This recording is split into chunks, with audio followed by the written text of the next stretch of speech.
देखिए 9 फार्म में इस वक्त मैं मौजूद हूँ और 4G मिशन काफी वर्षों से चलाया जा रहा है और जितने दर्शक यहीं से हैं वो तो अच्छे तरीके से जानते होंगे कि 4G मिशन क्या है।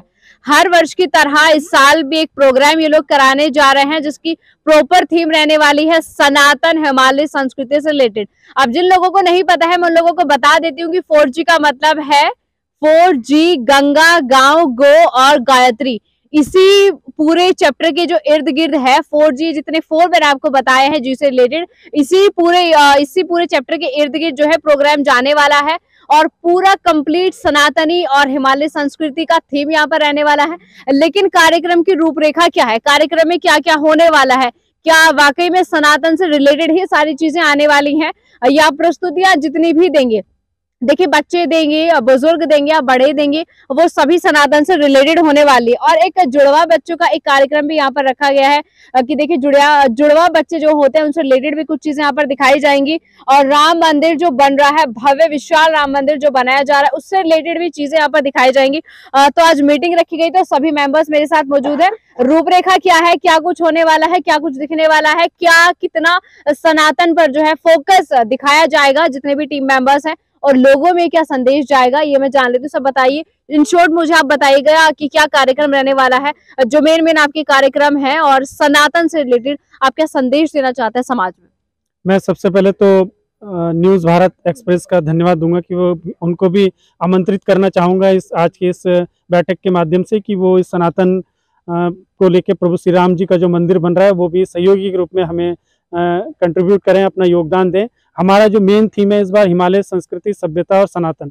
जैसा कि पूरा आप टाइटल ही देख रहे होंगे जो इस बार की थीम है, इस थीम से ही आप पूरा सब कुछ समझ रहे होंगे। हमारा सौभाग्य है कि 22 जनवरी 2024 को प्रभु राम जी का विशाल मंदिर विधिवत रूप से पूरे दुनिया के सामने प्रकट हो जाएगा और हम लोग भी इसी कड़ी में 24 दिसंबर से लेकर 22 जनवरी तक कोई ना कोई कार्यक्रम रखने जा रहे हैं इस क्षेत्र में, इस देहरादून जनपद में, इस उत्तराखंड में। और इसी कड़ी में हम लोग 24 दिसंबर से सनातन की मुख्य रूप से सनातन और हिमालय संस्कृति सभ्यता को जोड़ते हुए एक मेला, सरदोत्सव मेला प्रतिवर्ष की भांति ये 7वां या 8वां हमारा इवेंट होगा। इस कार्यक्रम में हम लोग जहां 108 विभिन्न क्षेत्रों के सनातन से रिलेटेड ऋषि मुनियों के नाम पर हम लोग सनातनी जो अपने अपने क्षेत्रों में महारत हासिल कर चुके हैं या जो लोग सनातन को साथ में लेकर इस देश और इस देश की सेवा कर रहे हैं, उन लोगों को हम लोग जैसे उदाहरण दूंगा, जैसे चरक ऋषि हैं, वो उत्तराखंड उनकी जन्मभूमि रही है, तो चरक के नाम से हम आयुर्वेद के क्षेत्र में काम करने वालों को सम्मानित कर रहे हैं। गायत्री हमारा हरिद्वार का गायत्री का जो मेन सेंटर है, मुख्य जो शाखा है वो हरिद्वार में है, तो गायत्री के नाम से हमने ऋषि विश्वामित्र सनातन पुरस्कार की हमने घोषणा करी है। इसी प्रकार से अनगिनत जैसे राम जी का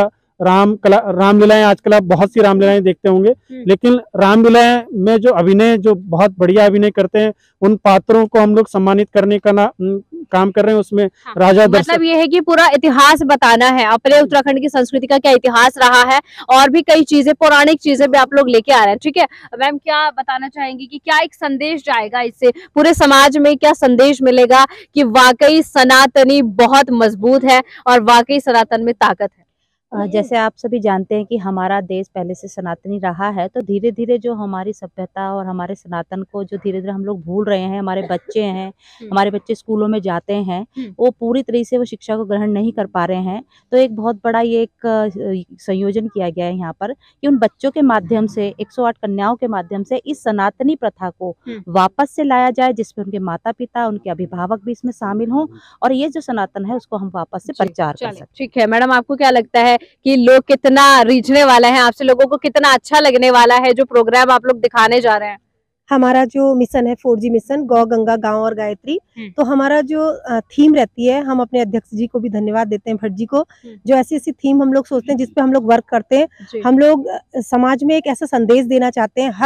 हर थीम हमारी ऐसी रहती है, जैसे पिछले बार बुजुर्गों का सम्मान था या ऐसे कई थीमें रहती, तो इस बार की जो हमारी थीम है, लोग काफी एक्साइटेड है इसे लेके भी और अच्छा इस कार्यक्रम को होने वाला है आगे। और जुड़वा बच्चे भी इसमें बहुत एक्साइटेड है कि आने के लिए, और इससे हम लोग इन बच्चों को हम इसलिए लाना चाहते हैं ताकि मेले में एक उत्साह बना रहे और हम इस सनातन के माध्यम से एक अच्छा संदेश समाज को देना चाहते हैं ताकि हमारे समाज में अच्छी बातें जाएं, हमारा यही मेन मकसद है। ठीक है सर। जुड़वा बच्चों का जो कार्यक्रम रहने वाला है, आप लोग करने वाले हैं, थोड़ा उसको इन शॉर्ट आप बता दें ताकि जनता जो है वो अच्छी तरीके से समझ जाए कि भैया जुड़वा बच्चों का जो कार्यक्रम है, प्रोग्राम है, वो है क्या। बेसिकली ऐसा है कि 4G संस्था कुछ नए नए कार्यक्रम करती रहती है और इसी कड़ी में हमने एक जुड़वा बच्चों को जो कार्यक्रम किया है, तो बेसिकली क्या है कि एक जैसे देखने वाले बच्चे, जैसे पहले लवकुश थे, हाँ। या हमारी संस्कृति में ये थे लवकुश को हम जानते हैं, और इसी रूप में हम पुरस्कार की घोषणा करेंगे। और इसमें जैसे जितने भी जुड़वा बच्चे हैं उनमें क्या प्रतिभाएं हैं, क्या उनमें समानताएं होती हैं, या कुछ ऐसी परिस्थितियां रहती है उसमें क्या दिखता है, हमें उनको स्टेज पे दिखाना है कि वो क्या कर सकते हैं, कैसे है और क्या दिखते हैं। अच्छा। है ना, और वो भी प्लस के समाज के सामने आके हमसे भी रूबरू हो। बहुत शुभकामनाएं आपको कि आपका जो कार्यक्रम है वो सफल बनाया जाए और ज्यादा से ज्यादा उन लोगों का संदेश है, वो चाहते भी है कि ज्यादा से ज्यादा लोग आए और देखें और अपने सनातन की संस्कृति है, अपने सनातन की जो सच्चाई है या उत्तराखंड की संस्कृति की पौराणिक कथाएं हैं या जितनी भी चीजें हैं वो आए, उनको जाने। और कार्यक्रम इस तरीके से होने वाला है कि आप सभी लोग आनंदित हो जाएंगे। तो तारीख भी बता दी गई है, आप ज्यादा से ज्यादा संख्या में लोग जुड़े और सनातन की सच्चाई, सनातन की चीजें जानने का प्रयास करें। देखिए जुड़वा बच्चों का कार्यक्रम भी रखा गया, उसको भी जानने का प्रयास करें कि जो बच्चे होते हैं एक जैसे दिखते हैं कि उनका जीवन आगे कैसे जाता है, क्या कुछ जीवन में चलता है, ये सभी जानने का प्रयास करें।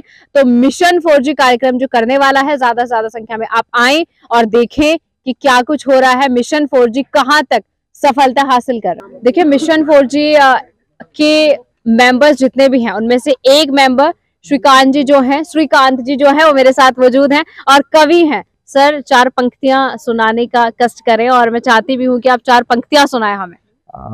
धन्यवाद। मैं पंक्तियां सुनाने में कोई कष्ट नहीं होता। हाँ। कविता सुनाने में तो आनंद आता है। कविता हाँ, आनंद का विषय है और जहाँ आनंद है वहाँ कविता होगी।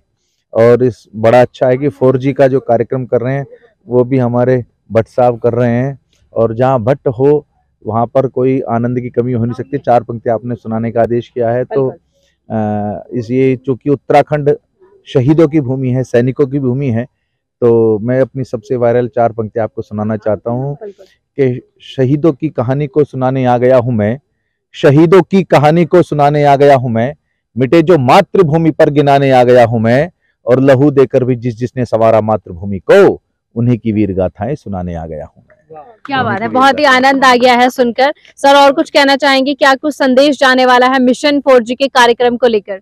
ये 4G का जो कार्यक्रम गंगा गौ गांव गायत्री को लेकर के सुभाष भट्ट जी ने प्रारंभ किया है, ये वास्तव में जो इस देश के अंदर सनातन पर लोगों ने टिप्पणी करनी प्रारंभ की है, ये उत्तराखंड हमेशा इस देश को, इस विश्व को प्राचीन काल से दिशा देता आया है। और जब जब इस देश पर संकट आया है तो उत्तराखंड की भूमि खड़ी हुई है उसके साथ, चाहे वो द्रोणागिरी पर्वत के रूप में संजीवनी बूटी में हनुमान जी लेकर गए हो त्रेता में, चाहे आप द्वापर में अयोध्या हस्तिनापुर का युद्ध जीतने के बाद पांडवों का आगमन हो, चाहे गंगा को लेकर के भगीरथ का प्रयास हो, तो वही भगीरथ प्रयास सुभाष भट्ट जी गंगा गो गायत्री को लेकर यानी कि 4G को लेकर के कर रहे हैं।